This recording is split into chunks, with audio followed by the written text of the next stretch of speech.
मैंने पहने body shoes, gonna let my body loose. Slowly है थोड़ी booze, there's party on my mind.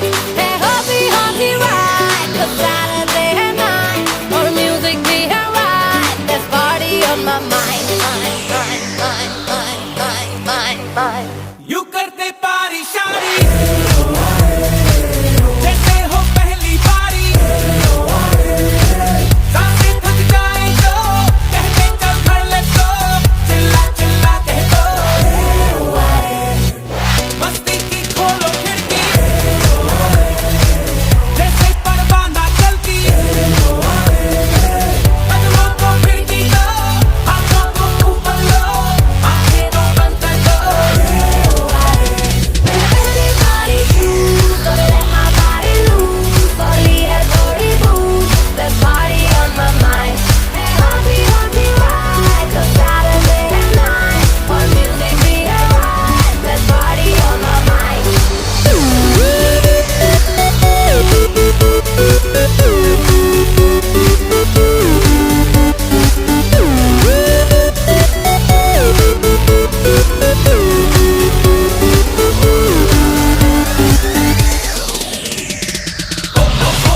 आज की रात सुनी सुनी कुड़ियां मेरे साथ, दारू मंगा लो मेरे यारों, फिर बनेगी बात, सारी रात करेंगे booze, gotta take you on my cruise, पहले अपने party shoes ना पहले you can refuse, आज रात को गिरेंगे रे मुलाकात में ना हो मेरी लोग चुप कर थोड़ा रुक कर मार पीला थोड़ी थोड़ी डिस्को में कुड़ी करोड़ी कट कट दारू पीती सारी सर पे चढ़ गई हो गई गोरी come on baby Let's go party, baby. और दिल को लग गई हुई, baby I'm just gonna sing, there's party on my mind. करती है हमको tease, ये हल्की हल्की breeze, baby don't you stop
कहना नी असी तेरा मुखड़ा देखदे रहना नी तू ते मेरी है ना इश्क दे इत्र दे रूह तो लैना नी नैना दा कहना नी असी तेरा मुखड़ा देखदे रहना नी तू ते मेरी है ना इश्क दे इत्र दे रूह तो लैना नी आज तू बता दे मैनू सब सोहणीए दिन रुपए लेके चलूं कब सोहणीए पतली कमर बेबी मैं तेरा लवर बेबी मुझसे बचा ले तुझे रब सोहणीए खुलियां ते तेरे पिंक शेड मर जा तेरे आगे सारियां ने फेड मर जा फिगर कमाल नी तू करता बवाल मेरे दिल पे तुम्हारी की रेड मर जा मुझको पता है नशा है इश्क बला है सोहणीए मुझको हुआ है सजा है थोड़ा मजा है सोहणीए नैना दा कहना नी असी तेरा मुखड़ा देखदे रहना नी ते मेरी है ना इश्क दे तेरे दे रूह तो लैना नी नैना दा कहना नी असी तेरा मुखड़ा देखदे रहना नी ते मेरी है ना इश्क दे तेरे दे रूह तो लैना नी नैना दा कहना नैना दा कहना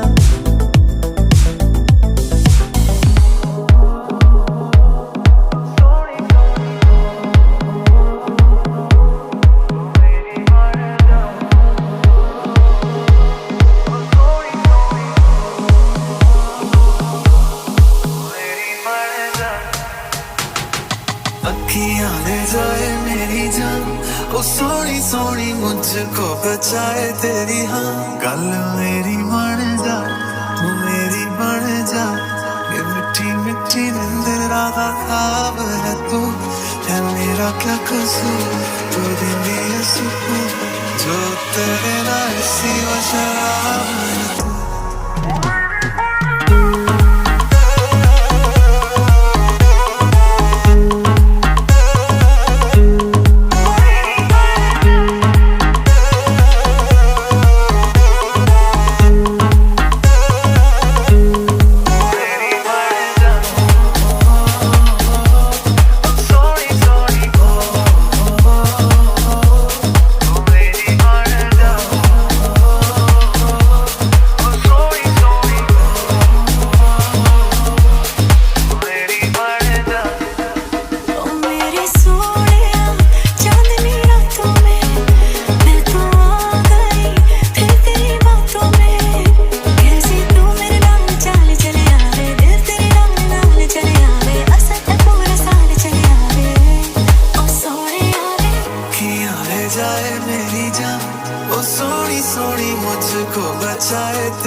nobody gonna run the race like me.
ज़माने से तू बेपरवाह मैं बेपरवाह फिर कैसा कोई बता इश्क ना हो तू आएगी इश्क हो तो तू आएगी सजाएगी मानना कब कैसी बात है खुद को रोका फितरत से टूटा अल्लाह दुहाई है फिर बेवफाई है मुश्किल रिहाई है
She likes to drop it low, man.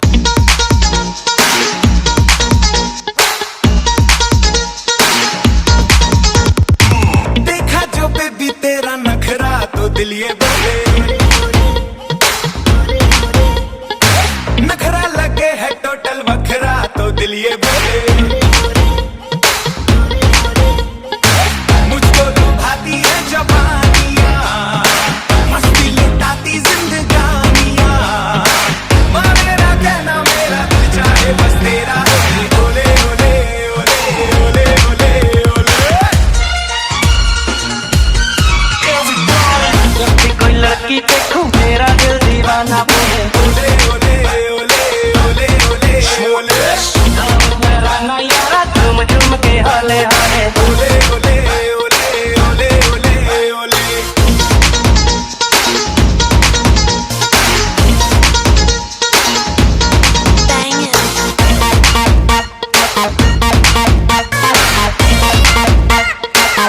तेरी नीली नीली आंखें करती है मुझे इशारे तेरी नीली नीली आंखें करती है मुझे इशारे चेक आउट तुझे करते हैं ये क्लब के लड़के सारे दी है दिल ये मेरा तुझे पाके ही रहेगा बस छोड़ के सारे हैंग अप मेरी बातों में तुम्हारे ऐसे करूं मैं मनमानियां अच्छी लगे मेरी शैतानियां देखा तुझे तो जल्दी सांसें मेरी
इसे समझाना बेईमान दिल बड़ा बेईमान तेरे लिए शैतान मेरी ना एक माना दिल जीते या मैं जीतूं देखूंगी देखेगा तू लो दिल से शरत लग गई मुझे तो तेरी लत लग गई जमाना काहे लत गलत लग गई मुझे तो तेरी लत लग गई जमाना काहे लत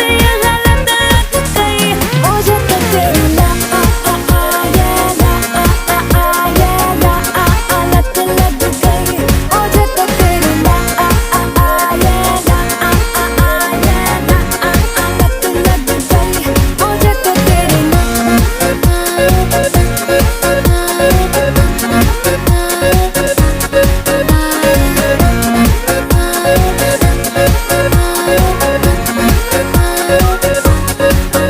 रोकूं जितना उतनी बगावत हो लगता है ऐसा हाल दिल की तुम जरूरत हो रोकूं जितना उतनी बगावत हो लगता है ऐसा हाल दिल की तुम जरूरत हो मुझको भी तू जरूरी डूबी नशे में पूरी तो कैसी ये तलब लग गई मुझे तो तेरी लत लग गई जमाना काहे लत ये गलत लग गई मुझे तो तेरी लत लग गई जमाना काहे लत ये गलत लग गई मुझे तो तेरी लत लग गई मुझे तो तेरी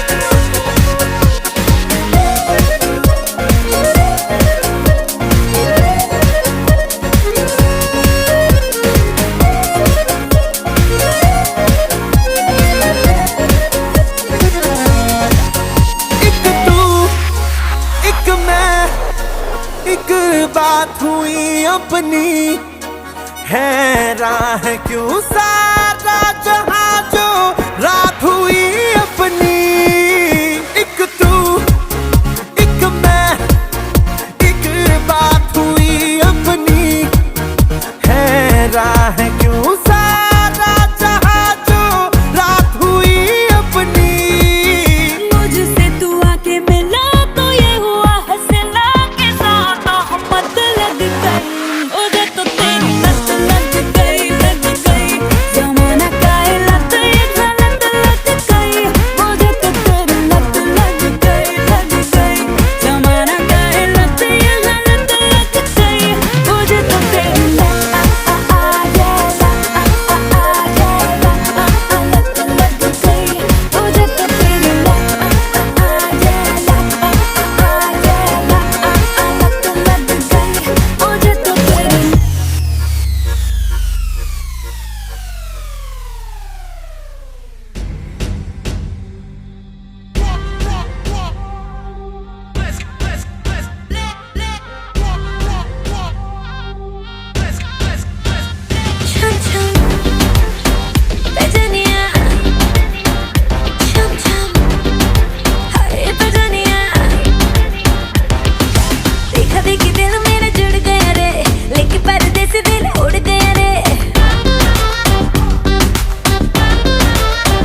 चुराना मेरा जिया गोरिया, चुराना मेरा जिया गोरिया, चुराना मेरा जिया गोरिया, चुराना मेरा जिया।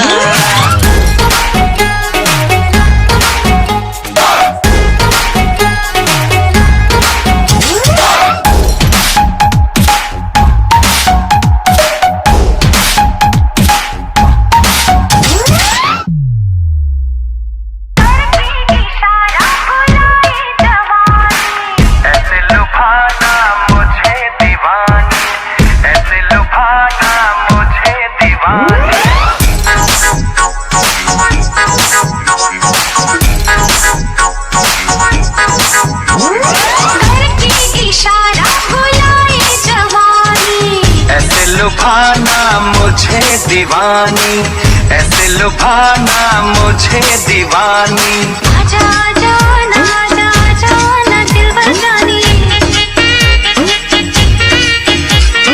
जाने जाना ओ जाना तू है ख्वाबों की रानी।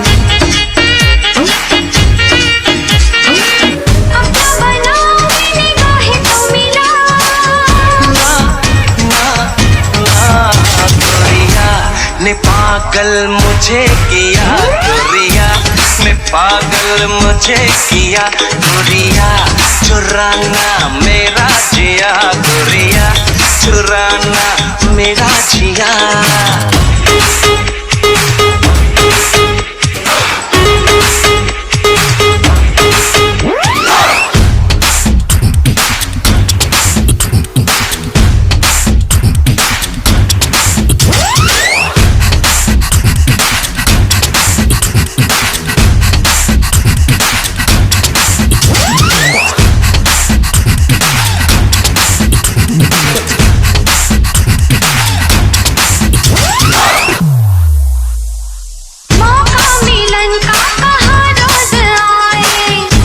मुझे क्यों करीब लाए, ऐसे मुझे क्यों करीब लाए। धीरे धीरे से हौले हौले से क्यों तड़पाए, ऐसी रातों में ऐसी बातों में क्यों बहकाए। क्या है इरादा मेरे यार बना, ना ना ना गोरिया है आशिक तेरा पिया गोरिया, है आशिक तेरा पिया गोरिया, चुराना मेरा जिया गोरिया, चुराना मेरा जिया।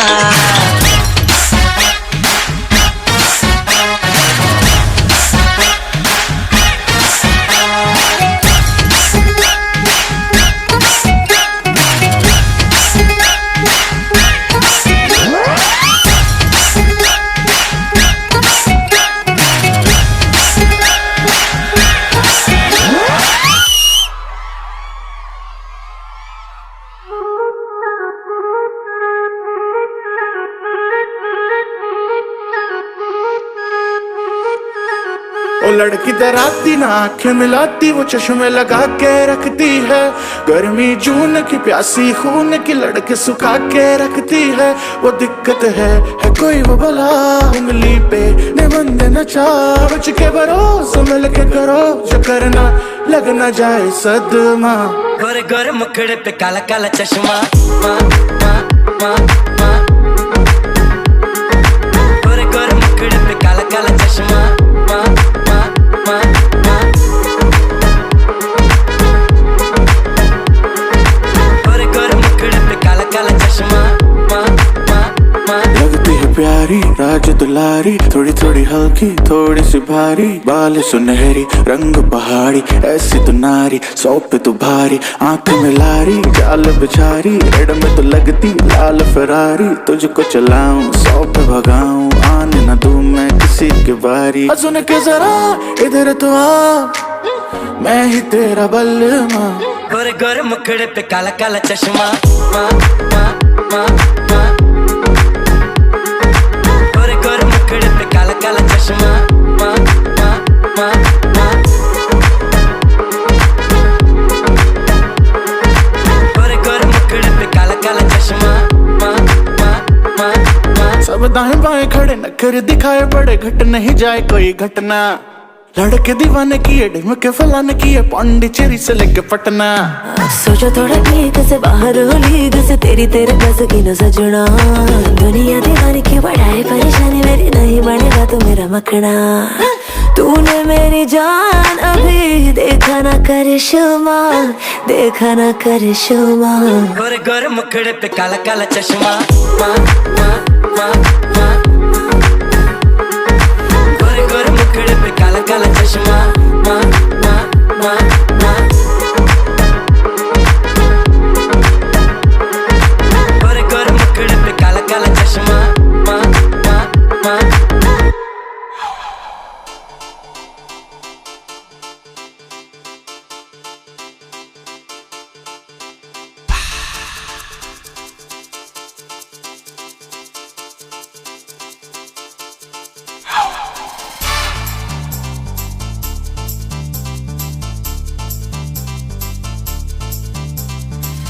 हाय हाय हाय हाय हाय चिकनी चिकनी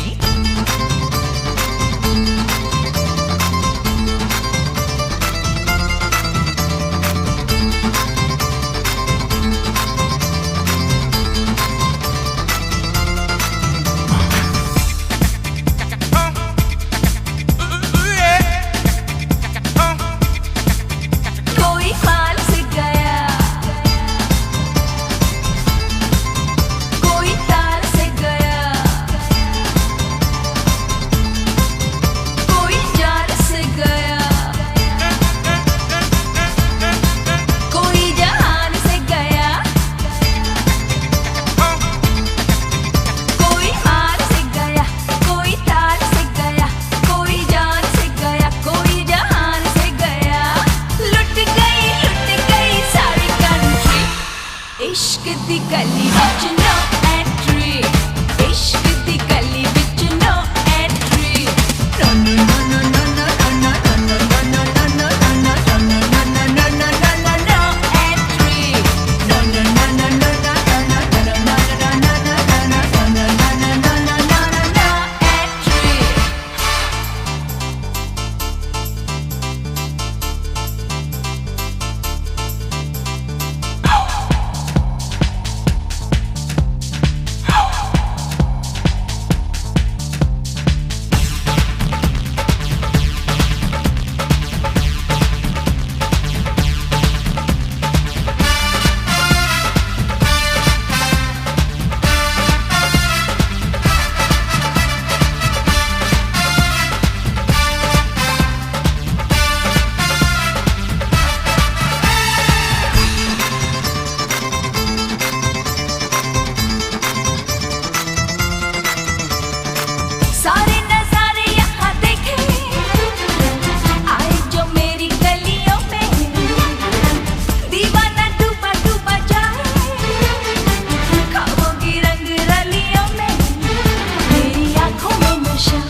इश्क दी गली विच कर एंट्री ओ इश्क दी गली विच कर एंट्री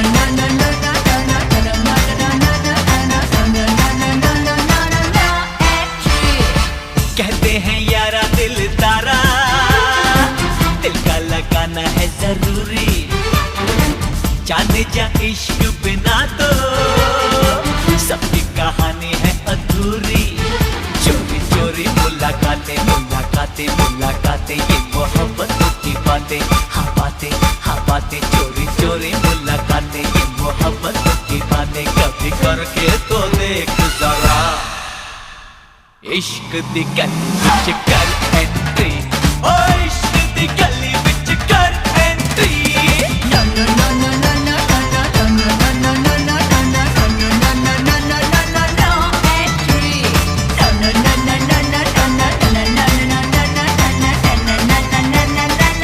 कोई हार से गया कोई तार से गया कोई जान से गया कोई जहान से गया लुट गई सारी कंट्री इश्क दी गली विच नो एंट्री इश्क दी गली विच नो एंट्री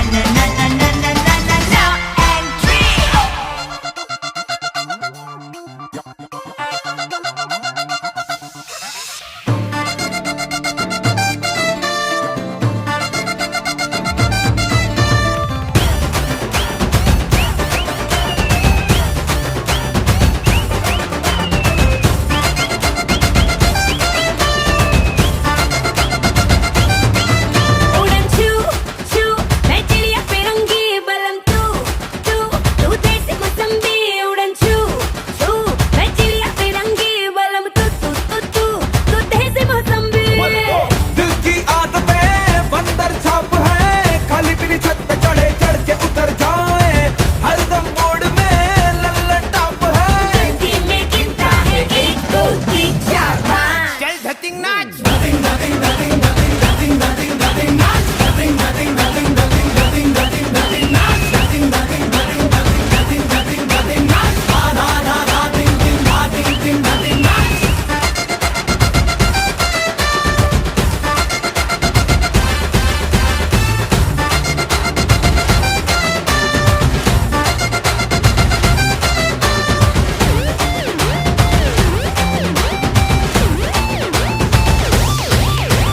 लोहा बदन तेरा लोहा बदन मेरा चुंबक सा जिया रे चुंबक सा जिया रे जिया जिया जिया मेरा चुंबक सा जिया कैंसिल किए मैंने आशिक सभी मेरा तू पक्का पिया रे तू पक्का पिया रे पिया पिया पिया मेरा तू पक्का पिया ओ पल में पीस है पल में से टप है दिल मेरा टेक्निकल रंग बदल जाए हरदम मूड में लल्लन टाप है जिंदगी में गिनता है 1 2 3 4 5 चल धतिंग नाच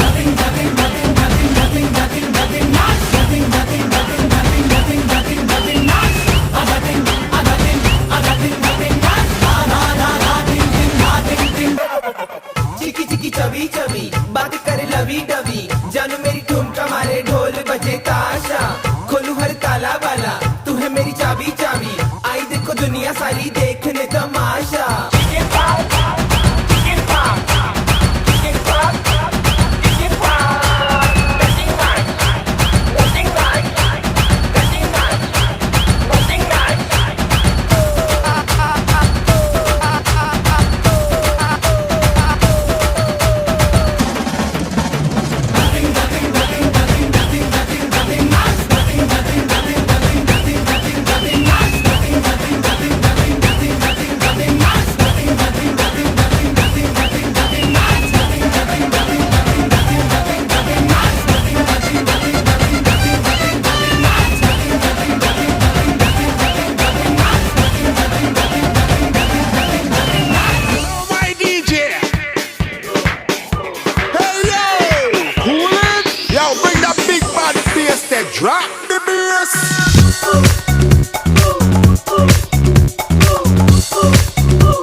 है राम के भरोसे अपनी ई मैया को पार तू लगा ही दे प्रेम की नैया है राम के भरोसे अपनी ई मैया को पार तू लगा ही दे प्रेम की नैया है राम के भरोसे अपनी ई मैया को पार तू लगा ही दे प्रेम की नैया है राम के भरोसे अपनी ई नैया को पार तू लगा ही दे Really, really, really, really, really, making me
drop that shit. वो किसी डिस्को में जाए, किसी होटल में खाए, कोई देख लेना हमें यहाँ कहीं घूम के आए हम।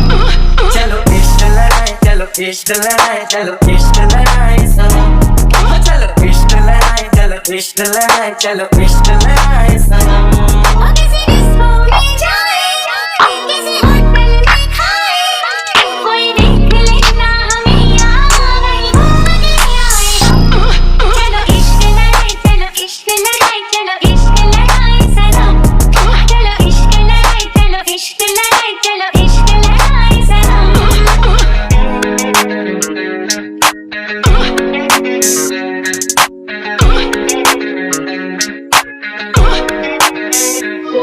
मेरे नाम कली मैं तुझ पे दिल जान से मरता हूँ, लेकिन ये सच है तेरे भाई से डरता हूँ। मेरे राम कली मैं तुझ पे दिल जान से मरता हूँ, लेकिन ये सच है तेरे भाई से डरता हूँ।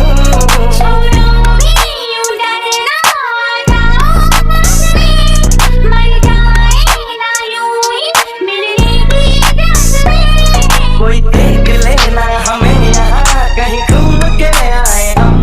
चलो इश्क लड़ाए, चलो इश्क लड़ाए, चलो इश्क लड़ाए सनम। चलो इश्क लड़ाए, चलो इश्क लड़ाए, चलो इश्क लड़ाए सनम। किसी डिस्को में जाए, किसी होटल में खाए,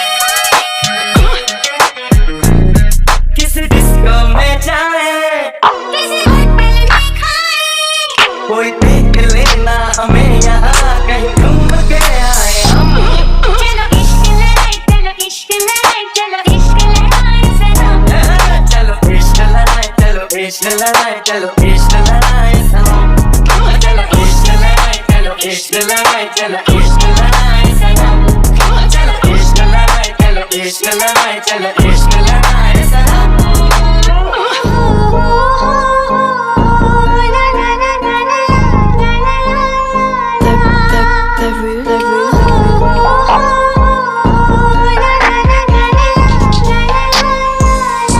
तेरी चुनरिया दिल ले गई, तेरी ये बिंदिया दिल ले गई।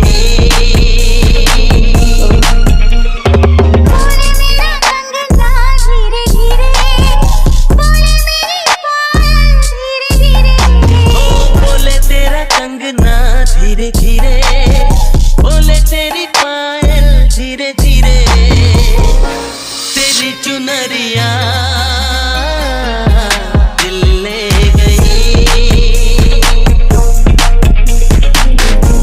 तेरी ये बिंदिया दिल ले गई।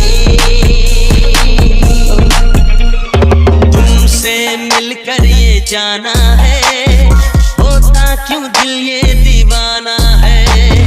तय कर लिया तुम्हें पाना है, क्या प्यार है ये दिखाना है। मेरे भोले सनम, मेरे प्यारे सनम, दीवाने सनम, अनजाने सनम। बोले मेरा कंगना धीरे धीरे, बोले मेरी पायल धीरे धीरे। बोले तेरा कंगना धीरे धीरे,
चुराए क्या मैंने किया जादू, अखियां मिलाए कभी अखियां चुराए क्या मैंने किया जादू, कभी घबराए कभी गले लग जाए तेरा खुद पे नहीं काबू, बिना पायल के ही बजे घुंघरू, बिना पायल के ही बजे घुंघरू।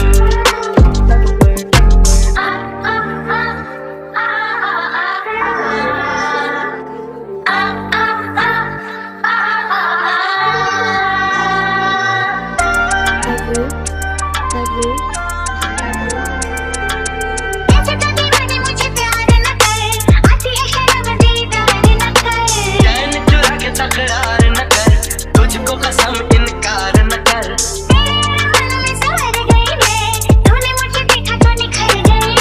देखा जब तुझको ठहर गया मैं, ऐसी अदाओं पे तो मर गया मैं।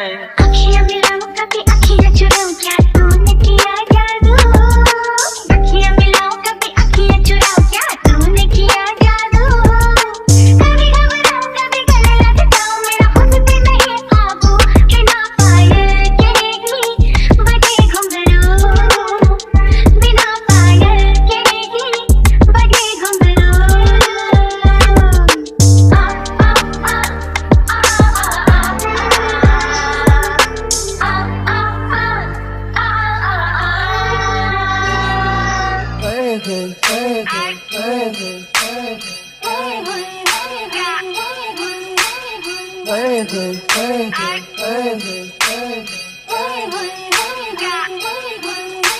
ओए रंता जोगी रंता जोगी ओए रंता जोगी रंता जोगी मैं प्रेम दा प्याला पिया, मैं प्रेम दा प्याला पिया, एक पल में सदियां जिया। ओए रंता जोगी रंता जोगी ओए रंता जोगी रंता जोगी मैं प्रेम दा प्याला पिया, एक पल में सदियां जिया। सारी मधुशाला पिया, एक पल में सदियां जिया। मैं भी आया मैं भी आया मैं भी आया जा भी आया मैं जी आया। रंता जोगी रंता जोगी तू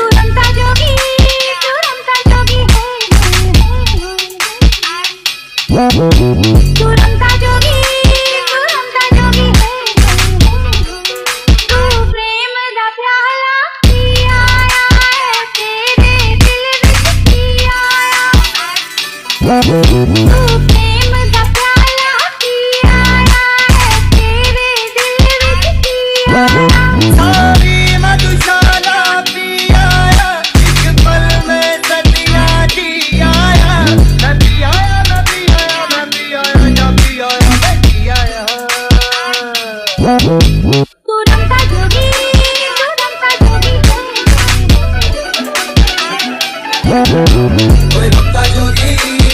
रंता जोगी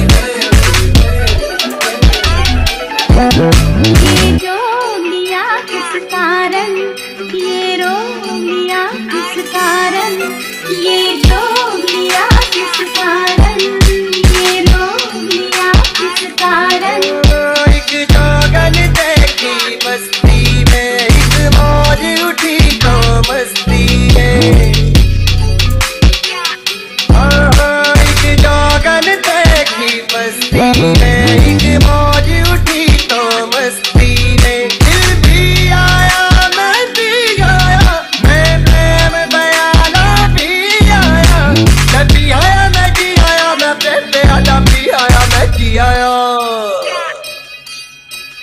बांसी करना है, डांस बांसी करना, मैनू डांस बांसी करना, मैनू डांस बांसी करना है, डांस बांसी करना है, डांस बांसी करना, मैनू डांस बांसी करना, मैनू डांस बांसी करना।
dirty. Take it nice and slow, you know how I like it. In the bedroom, on the floor, I won't fight it. I'm feeling yummy and you tasting delicious. Love my tricks, get my magic stick is wicked. हसरतों की जलन, I'm burning like the sun. हाल जो भी रहा, I fought but never won. Baby जुल्फों तले, that's where I wanna stay. मांग ले तू अगर, I give you my heart away. I'm high, so high, I could fly. That's just how you make me feel. अल्लाह दुहाई है बेताबी छाई है मुश्किल जुदाई है हाँ तेरे प्यार में अल्लाह दुहाई है बेताबी छाई है मुश्किल जुदाई है हाँ तेरे प्यार में Move your body like a snake, ma. Move your body like a snake, ma. Yeah, move your body like a snake, charmer. Haha. Move your body like a snake, ma. Move your body like a snake, ma. Yeah, move your body like a snake, charmer. So bad. Rocks, her tongue tricks hit the spot. Tie a cherry stem in a knot. Sorry, don't mean to change the topic, but what she do for roses and chocolate. And as for the bed, we rockin' it. The bubbles in the bath, we poppin' it. Your girlfriends say we opposite, but they ain't never know how hot it get. फासिलों से मिले, wait, don't wanna live this way. जिंदगानी मेरे, I'll live for you every day. Baby ही ख्वाब है, baby ही प्यार से है. I'm never feeling down as long as you're Out of around. control, I'm losing my soul. Out of control, I love you more and more. अल्लाह दुहाई है बेताबी छाई है मुश्किल जुदाई है हाँ तेरे प्यार में Races on my mind, races in my soul, races in my life. My heart is racing on. It shines, it glows, it shines, and she अल्लाह दुहाई है बेताबी छाई है मुश्किल जुदाई है हाँ तेरे प्यार में अल्लाह दुहाई है बेताबी छाई है मुश्किल जुदाई है हाँ तेरे प्यार में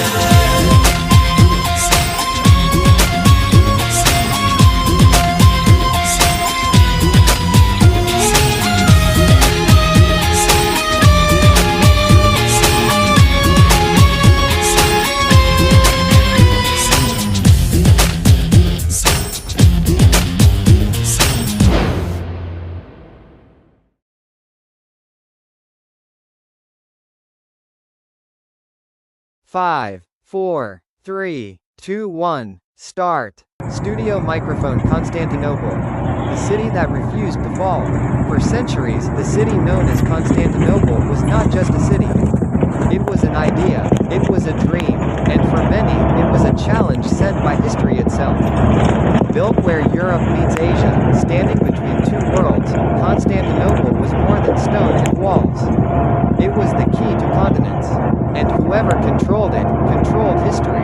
Global world in chaos, a city standing alone. After the fall of the Western Roman Empire, Europe collapsed into darkness. Cities were burned, roads disappeared, kings fell one after another. Barbarian tribes marched freely across Europe, destroying everything in their path. Civilization itself seemed to be dying. But while Europe fell into chaos, Constantinople stood untouched. While the West collapsed, Constantinople survived. This city became the last strong light of the ancient Roman world. Shield walls that defied time. One reason for this survival was its legendary defense. The Theodosian walls were not ordinary walls. They were massive, they were layered, they were designed to break armies. For nearly 1,000 years, these walls stopped every enemy who stood before them. Many attackers believed they would conquer the city in days. Most of them never even reached the gates. Fire Greek fire, the flame of fear. But walls alone were not enough. Constantinople possessed a secret weapon, a weapon so terrifying that enemies spoke of it in fear. Greek fire, a flame that burned on water, a fire that ships could not escape, a weapon that turned seas into nightmares. Enemy fleets that came close were destroyed before they understood what hit them. As long as Greek fire existed, the city felt protected by destiny itself. Crossed swords centuries of failed attacks. For hundreds of years, armies came. The Arabs came, the Bulgarians came, the Rus armies came by sea. Even powerful European forces tried. They surrounded the city. They starved outside the walls. They attacked again and again. And every time, Constantinople survived. People began to believe something powerful. This city cannot be conquered. Warning: the greatest betrayal, 1204. But history has a cruel sense of irony. The city that could not be taken by enemies was broken by allies. In the year 1204, European Christian armies known as the Crusaders stood outside Constantinople. They were not supposed to attack the city. They were supposed to protect it. Instead, they betrayed it. They stormed the walls. They looted churches. They destroyed homes. They stole treasures collected over centuries. For the first time in its history, Constantinople fell, not to outsiders, but to betrayal from within its own faith. This moment changed everything. Kandil, a city that never fully recovered. Although the city was later reclaimed, the damage was already done. The population dropped. The economy collapsed. The army weakened. Constantinople still looked powerful, but inside, it was bleeding. It was no longer the unstoppable giant it once was. It had become a shadow of its former self. Crescent Moon, a new power watches from the east. While Constantinople weakened, a new force was rising quietly in Anatolia. The Ottoman Turks, young, organized, hungry for expansion. Unlike old armies, they embraced new technology. They mastered gunpowder. They built massive cannons. And slowly, step by step, they surrounded Constantinople from all sides. The city was now isolated, a piece of the ancient world trapped in a new age. Crossed swords: the young conqueror, Mehmed II. In 1453, a young ruler took the Ottoman throne. His name was Mehmed II. He was only 21 years old. Many underestimated him because of his age. But Mehmed had one obsession, one dream, one goal: to conquer Constantinople. He believed that history had chosen him. Bomb cannons versus walls. Mehmed did what no one before him had done. He built giant cannons, some so large they shocked the world. Day after day, night after night, the walls were bombarded. Walls that had survived for 1,000 years began to crack. The impossible was finally becoming possible. Kandil, the final hours. Inside the city, defenders fought with courage. They knew help was not coming. They knew this was the end. Yet they stood their ground. On May 29, 1453, after weeks of relentless attack, Constantinople finally fell. The city that had resisted the world had reached the end of its journey. Globe, the day history changed forever. The fall of Constantinople was not just a military event. It was a global turning point. The Byzantine Empire ended. The Middle Ages came to a close. A new world began. Scholars fled to Europe, bringing ancient knowledge with them, sparking the Renaissance. One city fell, and the modern world began. Mosque from Constantinople to Istanbul. Mehmed II entered the city not as a destroyer, but as a ruler who understood its importance. He protected its people. He restored its buildings. He made it the capital of the Ottoman Empire. Over time, cultures blended. Faiths coexisted. Architecture transformed the skyline. And slowly, naturally, the city became known as Istanbul. A city reborn. Constantinople did not fall because it was weak. It fell because time moved forward. And when it fell, the world was never the same again. After the city was reborn as Istanbul, it did not rest. It transformed. Mehmed II understood something few conquerors ever did. Cities don't survive on victory alone. They survive on purpose. So he rebuilt not just walls, but identity. Markets reopened. Trade routes returned. Scholars, architects, and merchants arrived from every direction. Istanbul stopped being a conquered city and became a center of gravity. The Ottoman Empire now had a heart. Globe Istanbul becomes the world's crossroads. Within decades, Istanbul was no longer just powerful. It was essential. Europe needed it for trade. Asia passed through it for commerce. Africa reached it by sea. Silk, spices, gold, ideas, all of them moved through Istanbul. Mosques rose beside churches. Synagogues stood within walking distance of palaces. This wasn't tolerance out of kindness. It was tolerance by design. The Ottomans understood that diversity made the empire richer, financially and intellectually. Scholars still argue whether this multicultural system was idealistic or purely practical, but the result was undeniable. Istanbul became one of the greatest cities on earth. Crossed swords, the age of expansion. After Mehmed II, the empire did what empires do best.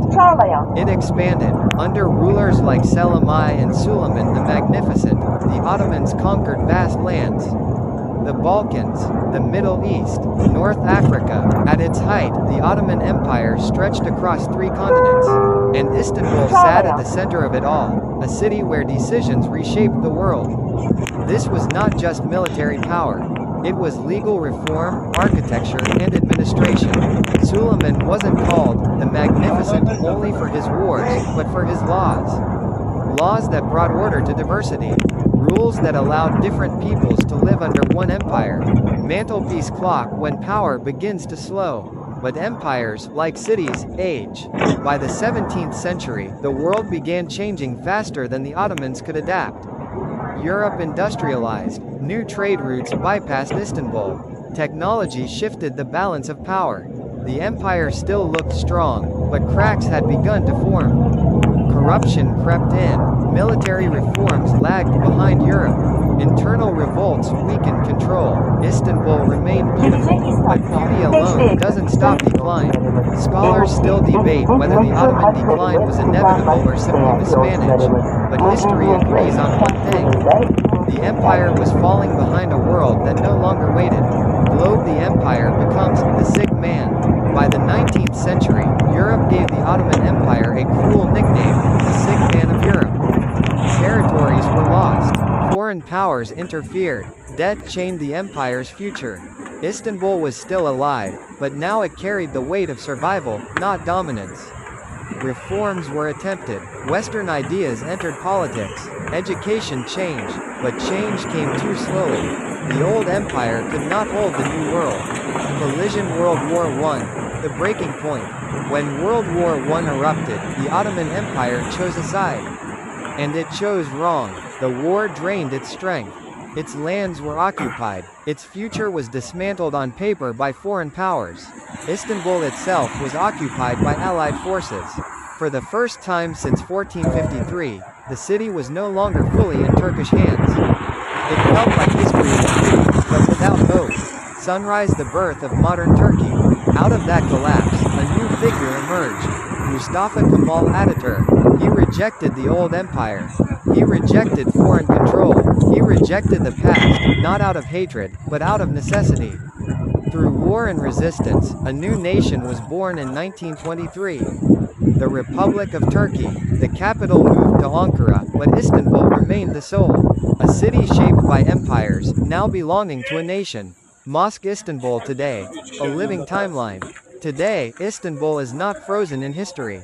It breathes. You can walk past Roman walls, Ottoman mosques, Byzantine churches, and modern skyscrapers, all in one day. Few cities tell their story so openly. Few cities have died and returned so many times. Istanbul was never just conquered. It was transformed. And every time history tried to end it, the city simply became something new. After the Republic of Turkey was born, the country did not celebrate for long. Because building a nation is harder than winning a war. Mustafa Kemal Ataturk understood this.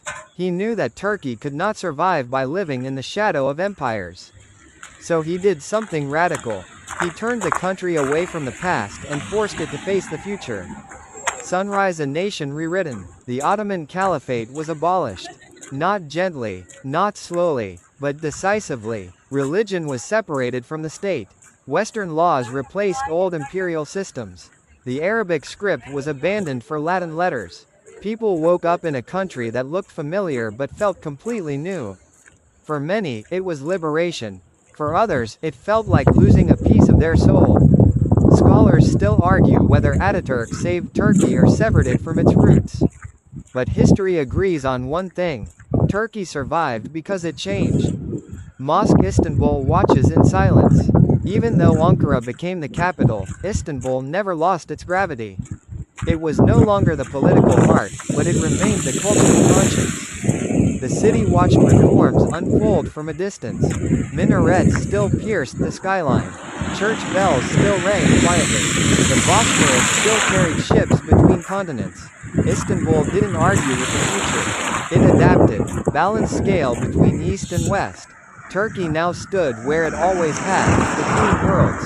Not just geographically, but mentally. Europe pulled it westward. History pulled it eastward. Modernity demanded speed. Tradition demanded patience. This tension never disappeared. It became Turkey's identity. Globe Cold War shadows. As the world split into rival camps, Turkey chose alignment. It joined NATO. It became a strategic bridge between the West and the Soviet sphere. This brought protection. It also brought pressure. Coups followed. Governments rose and fell. Democracy stumbled, recovered, and stumbled again. Through it all, Turkey remained intact. Bent, but unbroken, mantelpiece clocked the late 20th century, restlessness. Cities expanded rapidly. Villages emptied into urban life. Young people dreamed of Europe. Old generations clung to memory. Istanbul grew chaotic, messy, alive. Traffic replaced caravans. Apartments replaced wooden houses. But history never vanished. It simply hid behind concrete. Crescent Moon, the 21st century awakening. In the new millennium, Turkey began to redefine itself again.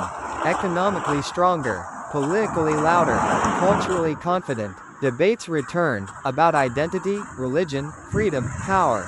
Turkey was no longer asking, "Who are we?" It was asking, "Who decides who we are?" And Istanbul stood at the center of every question. Mosque Istanbul today, not a museum. Modern Istanbul is not preserved. It evolves. You can drink coffee where emperors once planned wars. You can hear multiple languages on the same street. You can feel centuries under your feet without ever seeing them. This city doesn't tell you its story loudly. It waits for you to listen. You begin to realize something quiet but important about Turkey. It never truly settles. Every generation inherits a country that is still deciding what it wants to be. And Istanbul feels this more than anywhere else. City at dusk, a city that carries contradictions. By the early 2000s, Istanbul is louder than it has ever been. Construction cranes rise beside ancient domes. Glass towers reflect minarets. History doesn't disappear, it competes. You walk through neighborhoods where tradition is firm, then turn a corner and step into cafes that feel unmistakably European. This isn't confusion, this is coexistence under tension. Scholars still argue whether Turkey's strength lies in this balance or whether the balance itself is the source of endless friction. But from the street level, it feels like momentum. Ballot box with ballot power, voice, and the question of direction. Politics becomes personal again, not abstract, not distant. People argue in homes, cafes, taxis. What does modern mean? What does religious mean? Who gets to define the future? Turkey's voice grows stronger on the world stage. Sometimes admired, sometimes criticized, but no longer ignored. And Istanbul becomes the stage where every argument is visible. Every protest, every celebration, every silence. Night bridges silence. Through all of this, the Bosphorus keeps flowing. Ships move between continents without caring about ideology. Europe and Asia remain connected by water, bridges, and routine. This is one of Istanbul's quiet lessons. Politics change faster than geography. Empires fall, governments shift, but the land keeps asking humans to cooperate. Dove crises, resilience, and memory. There are hard moments, economic strain, earthquakes, regional conflicts spilling emotional weight across borders. Each time, people worry, is this the breaking point? And each time, Turkey bends instead of snapping. Istanbul absorbs shock the way it always has, through adaptation. businesses reopen, life resumes, history layers another scar without collapsing. Oddly enough, this resilience doesn't come from optimism. It comes from memory. A city that has survived sieges, occupations, fires, and revolutions doesn't panic easily. Globe Turkey in the world today. Today, Turkey stands in a familiar position. Important, strategic, argued over. A bridge again, between cultures, alliances, and narratives. Some see opportunity, some see uncertainty. Both are correct. Scholars still argue whether Turkey's future lies in deeper integration or deliberate independence. But from within, it feels less like a choice and more like a balancing act that never ends. Mosque Istanbul at night. At night, Istanbul softens. The noise lowers. Lights reflect off water. Calls to prayer echo gently instead of urgently. This is when the city feels honest. Not powerful, not political, just old and alive. You realize that Istanbul doesn't try to prove anything anymore. It has already been Rome, already been Constantinople, already been the Ottoman heart, already been reborn as part of a republic. Now, it simply exists. Crescent moon quiet reflection, slowing down. If you listen closely, you can almost hear the layers. Footsteps of soldiers who never return. Prayers whispered in different languages. Decisions made in rooms that no longer exist. Few places on earth remember this much. Fewer still remain standing.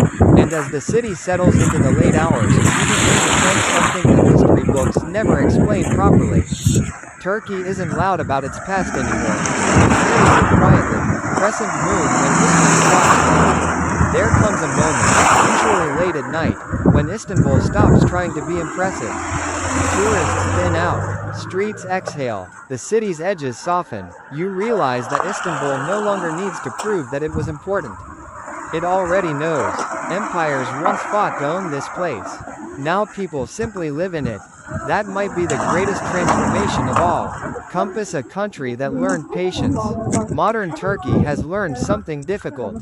Not how to win, not how to dominate, but how to wait. After centuries of expansion, collapse, rebirth, and reinvention, the country understands cycles. When the world pushes, Turkey pauses. When the world rushes, Turkey recalculates. Scholars still argue whether this patience is strategy or exhaustion, but from the inside, it feels like experience. Experience earned the hard way. Wave the Bosphorus as memory. Stand near the Bosphorus long enough, and you start noticing what never changed. Water keeps moving, ships keep passing, trade keeps flowing. Romans used it, Byzantines guarded it, Ottomans ruled it, modern Turkey regulates it. Different hands, same current. The Bosphorus doesn't care about flags. It remembers movement, not ownership. Dub ordinary lives, extraordinary ground. This is what often gets missed.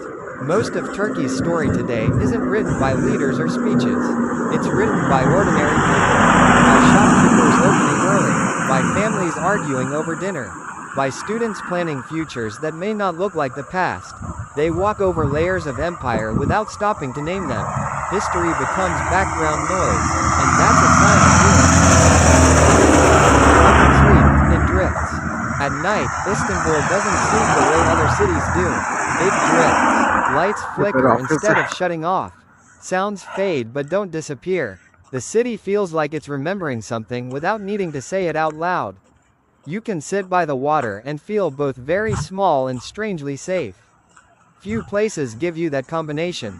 Candle a thought that lingers. Maybe the real story of Turkey isn't about conquest or collapse.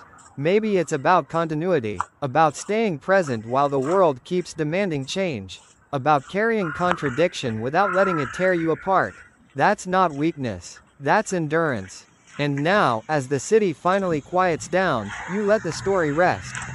Istanbul doesn't ask you to remember every empire. It doesn't demand that you choose a side of history. It simply invites you to sit with it, to listen to the water, to feel the air move between continents, to understand that this city has survived not by holding on tightly, but by letting time pass through it. Rome tried to define it. Empires tried to own it. Nations tried to reshape it.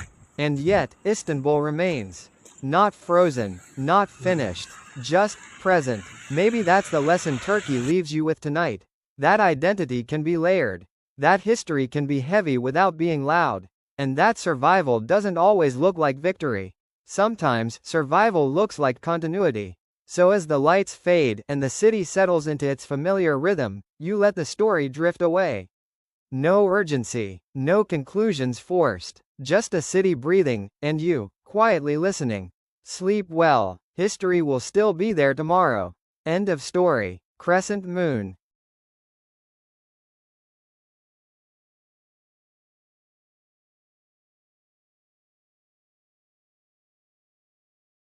Hello and welcome back to my new vlog History of Istanbul. जैसा कि अभी तक हमारे episodes चलते आ रहे हैं, मैं आपको बता रहा हूँ कि इस्तांबुल कैसे इस्तांबुल इसका नाम रखा गया, ये सारी चीज़ें। तो उसी का इंग्लिश का पार्ट आपने मेरा कल देखा था। आज मैं उसको उर्दू के पार्ट के साथ कंटिन्यू करते हुए अपने उर्दू के व्यूअर्स के लिए बना रहा हूँ। उसको एंजॉय कीजिएगा, इसको सुनिएगा, कोशिश कीजिएगा कि पूरा सुनिए ताकि आपको हिस्ट्री पता चले। और जैसा कि मैंने आपको बताया हुआ है कि इस चैनल पे आपको एंटरटेनमेंट के साथ साथ हिस्ट्री मिलेगी, हर चीज़ मिलेगी। तो चलें शुरू करते हैं कि एक शहर की दोबारा पैदाइश। इस्तांबुल बार बार पैदा होने के बाद इस्तांबुल बना।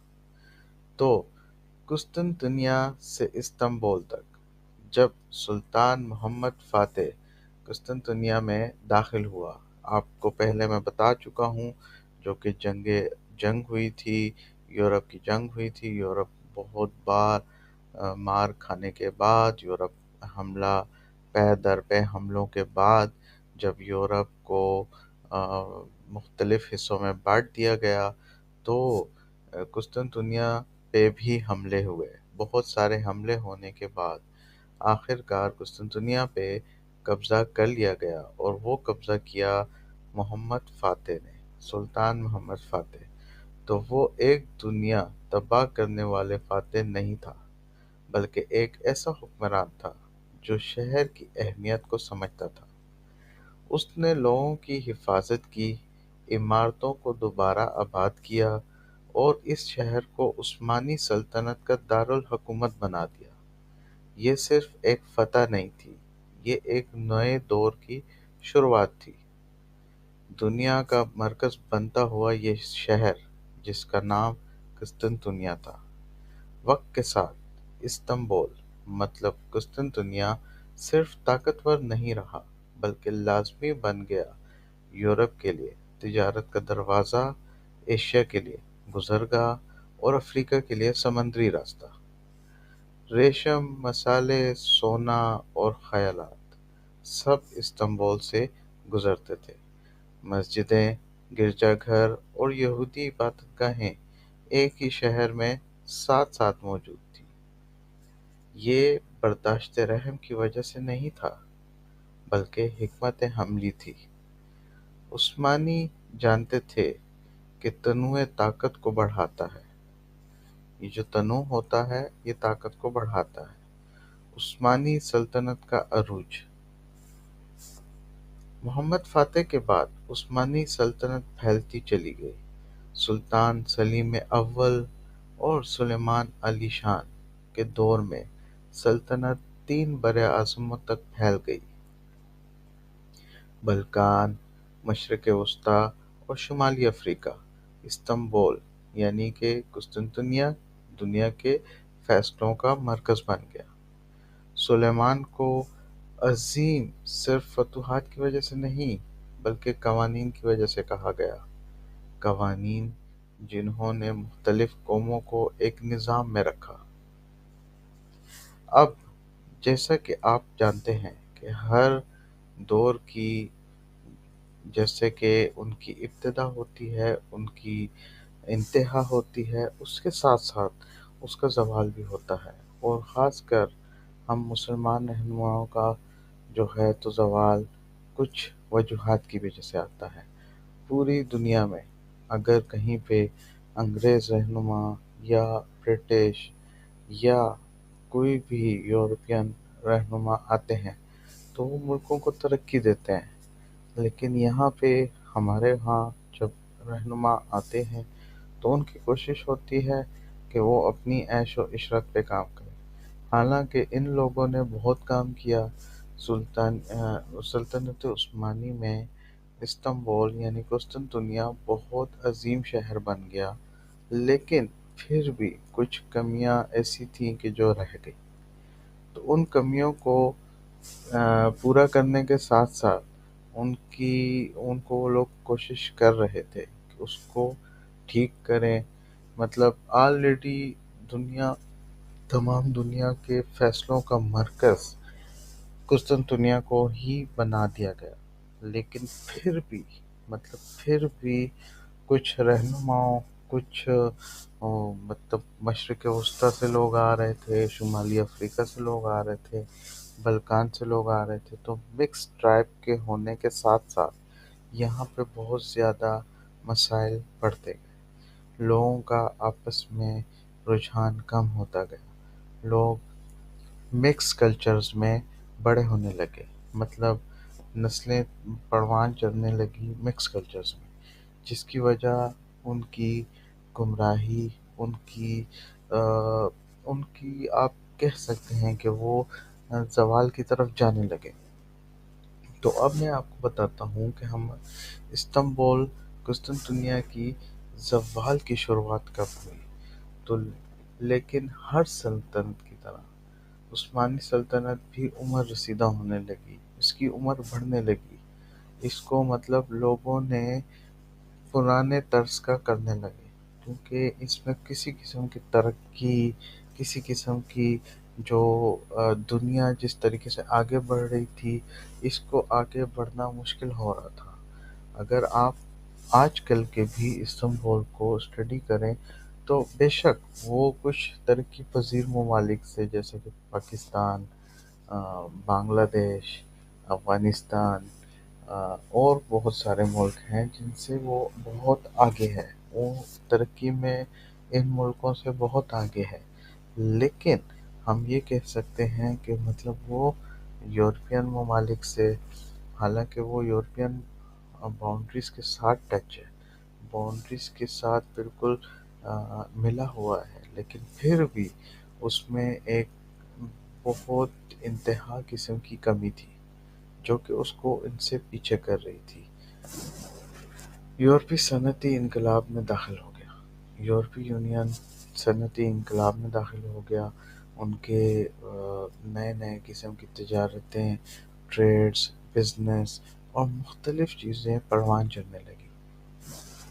नए तिजारती रास्ते बन गए और ताकत का तवाज़ुन बदलने लगे। चूँकि इस्तांबुल एक हब था, एक जंक्शन था, एक सेंटर था, जहाँ से गुज़रगाह को इस्तेमाल किए बगैर यूरोप तरक्की नहीं कर सकता था।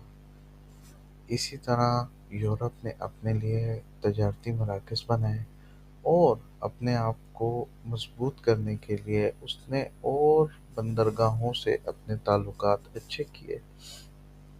और तुर्की मतलब इस्तांबुल मतलब कुस्तुनतुनिया को फाइट करने की, मतलब मुसलमानों को हराने की कोशिशें तेज़ कर दी, जिसकी वजह से इस्तांबुल खूबसूरत रहा, लेकिन खूबसूरती ज़वाल को नहीं रोकती। इस्तांबुल बेहद खूबसूरत है, अभी भी है, पहले भी था, उससे पहले भी था। लेकिन इस्तांबुल की खूबसूरती को हमारी रहनुमाओं ने इस वजह से उसको ख़राब कर दिया, क्योंकि उन्होंने इसकी तरक्की के बारे में बिल्कुल नहीं सोचा। तरक्की खूबसूरती दिखाने से नहीं होती, तरक्की होती है अपने आप को अपडेट रखने से। जैसा कि आप एक बहुत प्यारा सा लैपटॉप लेके रख लें, मिसाल में फॉर एग्ज़ाम्पल आप एक बहुत प्यारी सी गाड़ी ले लें। आप एक बहुत प्यारी सी गाड़ी लेते हैं, उस गाड़ी को आप चमकाते हैं, उस गाड़ी को आप रखते हैं, लेकिन जब उस गाड़ी के फीचर्स मतलब हाइब्रिड गाड़ी के साथ अगर आप कंपेयर करते हैं, तो हाइब्रिड गाड़ी और एक नॉर्मल मैकेनिकल गाड़ी जो है तो उसमें बहुत फ़र्क होता है, बहुत डिफरेंस होता है। तो इस वजह से वो हाइब्रिड गाड़ी के मुकाबले में बहुत ज़्यादा डाउन होती है, वो उसके मुकाबला कर ही नहीं सकती। तो इसी वजह से जो अपने आप को अपडेट नहीं रखता वो हमेशा उस चीज़ में ख़राब हो जाता है। लिहाजा इसी तरह इस्तांबुल के साथ भी हुआ। इस्तांबुल ने अपने आप को अपडेट नहीं रखा, सिर्फ अपनी खूबसूरती पे ध्यान दिया हुक्मरानों ने, बादशाहों ने। तो इस वजह से बदउनवानियाँ बढ़ी, फौजी निज़ाम पीछे रह गया और बगावतें शुरू हो गई। इस्तांबुल के अंदर अपनी ही बगावतें शुरू हो गई। आप आजकल के कल्चर में भी देखें तो इस्तांबुल में अपनी बगावत का कल्चर है। इसी वजह से जब किसी मुल्क में सियासी निज़ाम ठीक नहीं होता, फौजी निज़ाम ठीक नहीं होता, फौज फौज का काम नहीं करती, सियासतदान सियासतदान का काम नहीं करता, एक दूसरे के काम में मदाखलत जब शुरू कर देते हैं तो बगावतें शुरू हो जाती हैं। तो बगावत की वजह से कोई मुल्क भी तरक्की नहीं कर सकता। यूरोप का बीमार आदमी, ये मैंने अपने जो अभी मैं आपको बयान करने वाला हूँ उसका टॉपिक रखा है कि यूरोप का बीमार आदमी। 19वीं सदी तक यूरोप ने उस्मानियों को यूरोप का बीमार आदमी कहना शुरू कर दिया। तो सोचें, यूरोप वाले उस्मानी कल्चर को एक बूढ़ा कल्चर, एक पुराना थका हुआ कल्चर मानने लगे और उन्होंने उस्मानी कल्चर का नाम ही एक थका हुआ बूढ़ा बीमार आदमी रख दिया। इलाके छिन गए को बहुत से इलाके इस्तांबुल कुस्तुनतिनिया से अलग कर दिए गए, छीन लिए गए। गैर मुल्की ताकतों का दबाव बढ़ा, कर्जों ने मुस्तकबिल को जकड़ लिया।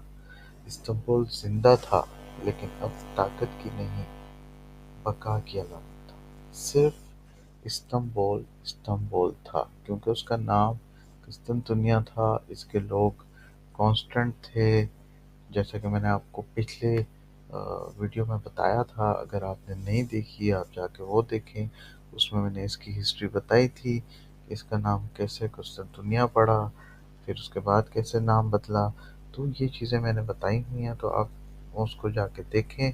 फिर आप जब ये देखेंगे तो आपको पता चलेगा कि ये कुस्तुनतुनिया नाम कैसे पड़ा और फिर उसके बाद इस्तांबुल तक कैसे आया।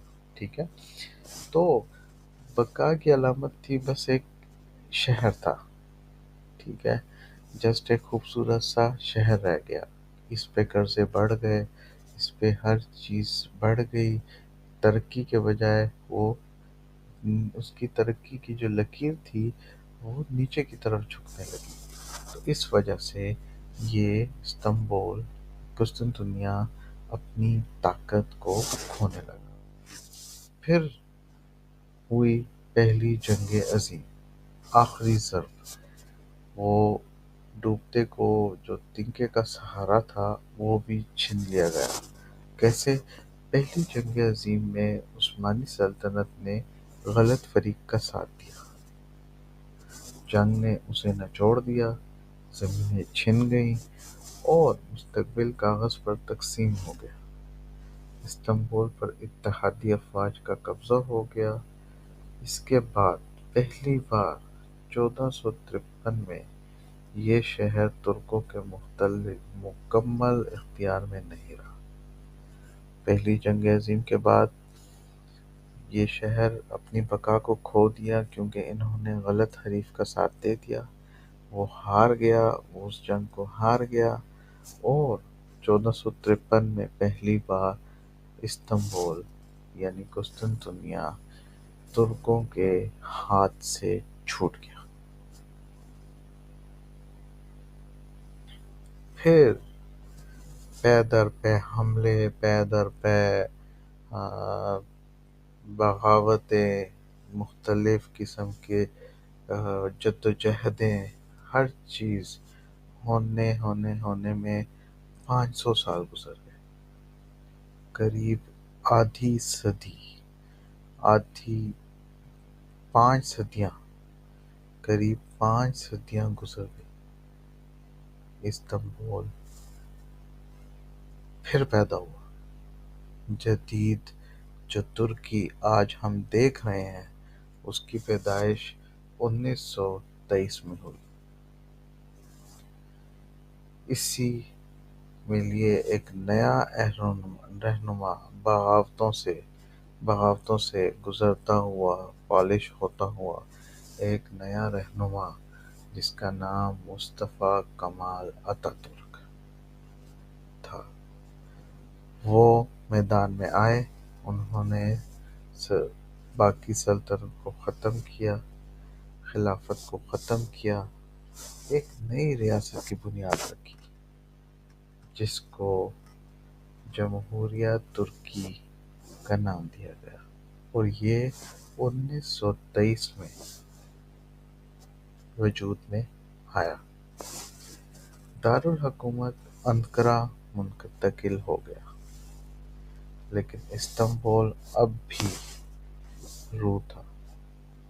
इस्तांबुल मतलब कुस्तुनतुनिया अब भी इसकी रूह था, इज्जत था, बका थी। जदीद तुर्की जो कि मशरिक और मगरिब के बीच में वाक़ है, इसकी इब्तिदा हुई। तुर्की हमेशा की तरह दो दुनियाओं के बीच खड़ा रहा, जोग्राफियाई तौर पर भी और ज़हनी तौर पर भी। लोग इसको भूल नहीं पा रहे थे। यूरोप खींचता रहा, तारीख पीछे बुलाती रही। यूरोप हटाता रहा अपने आप को, तारीख बार बार उसको पीछे लाती रही, और तुर्की मतलब इस्तांबुल यूरोप और एशिया दोनों का हिस्सा बना रहा। ये कशमकश तुर्की की शनाख्त बन गई। तुर्की को अब भी अगर कोई जानता है तो इसी वजह से जानता है, इसी वजह से तुर्की को पसंद किया जाता है, क्योंकि तुर्की, आप अगर किसी से बात भी करें तो आपको यही बोलेगा कि तुर्की यूरोप वाला, तुर्की एशिया वाला। तो बच्चा बच्चा इस चीज़ को जानता है कि तुर्की दो कॉन्टिनेंट्स पे खड़ा है। तो ये इसकी शनाख्त बन गई। इसके बाद मुख्तलिफ किस्म की जंगें, सर्द जंगें, सियासी हलचल तुर्की को, इस्तांबुल को तंग करती रही। तुर्की ने नेटो ज्वाइन किया। नेटो से आप बेहतरीन वाकिफ़ हैं।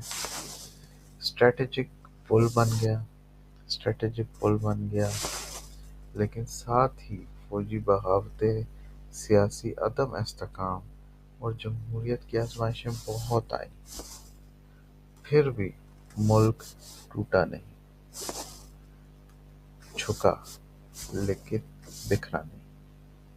बार बार बगावतें, बार बार मुल्क में असरअंदाज होना सियासत का, अफवाज का, एक दूसरे के आमने सामने आ जाना, अवाम का सामने सामने आके खड़ा हो जाना। यहाँ पे इन्होंने हकूक सबके बना दिए, सबको एहतजाज करने का हक दे दिया, लेकिन ये टूटा नहीं। झुका ज़रूर, बार बार झुका, लेकिन बिखरा नहीं। तो जो इस्तांबुल आज का है, जो कुस्तुनतुनिया से इस्तांबुल बना, जो इस्तांबुल आज जिंदा है तारीख में, आज इस्तांबुल कोई म्यूज़ियम नहीं, ये जिंदा है। आप एक दिन में रूमी दीवारें, उस्मानी मसाजिद, जदीद इमारतें देख सकते हैं। कम ही शहर अपनी कहानी इतनी खुली तरह से सुनाते हैं। आप इस्तांबुल को घूमेंगे, इस्तांबुल में जब घूमेंगे आपको इस्तांबुल में जदीद चीज़ें मिलेंगी, आपको इस्तांबुल में पुरानी रवायतें मिलेंगी, आपको इस्तांबुल में जदीद खाने मिलेंगे, जदीद आसाइशें मिलेंगी, लेकिन वहीं पे आपको पुरानी मसाजिद मिलेंगी जिनमें आप अपनी इबादत करके सुकून हासिल करेंगे। आपको चर्चेज़ मिलेंगे, गिरजाघर मिलेंगे, जिसमें अगर आप मुस्लिम हैं, आप क्रिश्चियन हैं, आप हिंदू हैं, आप जिस भी मज़हब से ताल्लुक़ रखते हैं, आपको जाने की इजाज़त होगी। आप वहाँ जा सकते हैं, वहाँ की सकाफ़त से लुत्फ़अंदोज़ हो सकते हैं, वहाँ से अपने लिए तारीख़ का कुछ हिस्सा भाँप कर अपने पास महफूज़ करके ला सकते हैं। तो तुर्की ज़िंदा है, ज़िंदा लोगों का शहर है। आप तुर्की में घूमते हुए आपको किसी टाइम पे भी ये नहीं लगेगा कि यहाँ के लोग सो रहे हैं। तुर्की के लोग, चाहे आप सुबह के 5 बजे जाग जाएं, आपको 5 बजे भी यहाँ पे ट्रांसपोर्ट मिलेगी, यहाँ पे आपको लोगों का हजूम मिलेगा। इसी तरह चाहे आप रात को देर रात आप कहीं घूम रहे हैं, वहाँ पे भी आपको हजूम मिलेगा। आपको लोग प्यार करने वाले मिलेंगे, आपको प्यार देंगे, आपको वेलकम करेंगे, जो कि बहुत ही कम रवायतों में होता है। नाइट टाइम एंडिंग, यही जो मैंने आपसे बयान की है, तो इस्तांबुल के बारे में मशहूर है। इस्तांबुल कभी शोर नहीं मचाता, वो सरगोशी करता है। ये नहीं कहता कि कौन सही है, कौन गलत है, कौन सही था, कौन गलत था, कौन क्या कर रहा था, कौन क्या नहीं कर रहा था। वो बस याद दिलाता है कि कुछ शहर पता नहीं होते, वो बदलते हैं। वो बार बार यही याद करवाता है अपनी सकाफ़तों से। यहाँ पे आपको जब मसाजिद मिलेंगी तो आपको मुस्लिम एरा याद आएगा। यहीं पे जब आपको बड़ी बड़ी इमारतें मिलेंगी, आपको यूरोपियन कल्चर याद आएगा। यहीं पे जब आपको गिरजा घर नज़र आएंगे, तो आपको तब भी यूरोपियन कल्चर नज़र आएगा। तो ये हर चीज़ चीख चीख के बता रही है कि यूरोप और एशिया दोनों इस्तांबुल के अंदर बसते हैं। और हर बार जब तारीख ने इस शहर को ख़त्म करने की कोशिश की, ये शहर कुछ नया ही बनकर वापस आ गया। इसने अपनी शक्ल को नई तरह से भांप लिया। तो इस वजह से इस्तांबुल एक बहुत तारीखी शहर है, जिसकी तारीख को आप जितना बयान करें उतना कम, आप जितने उसको अल्फाज देने की कोशिश करें उतने ही कम होते हैं। तो आखिर में मैं जस्ट इतना बताऊंगा कि इस्तांबुल किसी एक दौर का शहर नहीं है, ये एक ज़माना है। ये वक्त के साथ जीना सीख चुका है। ये अपने आप को हर वक्त में भांप लेता है, हर वक्त में ढांप लेता है। और शायद यही यहाँ के कल्चर की, यहाँ के लोगों की, यहाँ के सकाफ़त की ताकत है कि वो कभी हार नहीं मानते और वो जद्दोजहद करते रहते हैं। ना वो दिन देखते हैं, ना वो रात, ना वो सर्दी देखते हैं, ना वो गर्मी, ना वो हवा देखते हैं, ना बरसात। वो जद्दोजहद करते हैं अपने लिए, अपने बच्चों के लिए, अपने मुस्तकबिल के लिए। उम्मीद करता हूँ आपको मेरा आज का टॉपिक अच्छा लगा होगा। मज़ीद टॉपिक के साथ मैं आपकी खिदमत में हाज़िर होऊंगा।